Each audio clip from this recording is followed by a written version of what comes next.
Alors la première question posée au prophète alayhi salatu wassalam, quelle est la personne la plus aimée d'Allah? Et le prophète répond alayhi salatu wassalam, la personne la plus aimée d'Allah est celle qui est la plus utile aux gens. Sache donc que plus tu es utile aux gens, à tes frères, à tes sœurs, plus l'amour d'Allah Azza wa Jal pour toi, envers toi, plus cet amour est fort. Et le contraire, il est vrai aussi. Moins tu es utile aux musulmans, moins Allah t'aime. Si tu veux qu'Allah il t'aime, alors il faut que tu sois utile à ta communauté. Parce que l'islam, il se vit en société. Il ne se vit pas individuellement. Et il ne serait pas concevable que quelqu'un atteigne des hauts degrés dans la foi sans que, parallèlement, il soit utile à sa communauté et quelqu'un de profitable. Alors comment est-ce qu'on est utile à sa communauté?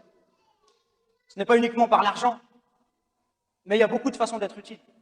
Et je dirais, à chacun, Allah Azza wa Jal, il a donné des spécificités. Peut-être que toi, mon frère, tu es doué pour bien expliquer les choses. Alors prends de ton temps pour expliquer la religion si Allah t'a donné des connaissances, ou pour expliquer ce que tu maîtrises.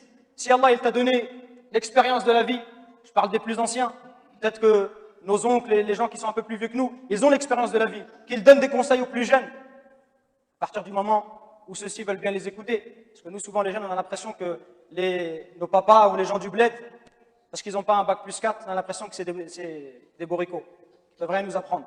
Non, détrompez-vous, mes frères, wallah. Celui qui a passé 50 ans ou 60 ans sur cette terre, il a beaucoup de choses à t'apprendre. Parce qu'à 20 ans ou 30 ans, wallah, il y a encore plein de choses que tu n'as pas vues. Donc voilà, on peut être utile en donnant des conseils. On peut être utile par sa réputation, en intercédant. Hein, en disant à un frère, tel frère, faites le travail, je le connais, je me porte garant. Mais à toi aussi derrière, parce qu'on se porte garant pour toi, d'être à la hauteur. De ne pas faire n'importe quoi, comme c'est souvent le cas. Parce qu'on réclame, on se porte garant pour des gens, on dit faites le travail, le frère, miskin, il travaille pas, aide. Puis le travail, le frère, il fait n'importe quoi.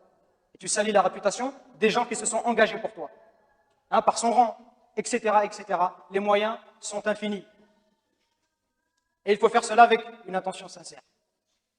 On n'est pas utile aux autres pour que l'on dise du bien de soi, ou en espérant recevoir quelque chose derrière. Ne donne pas en espérant recevoir davantage.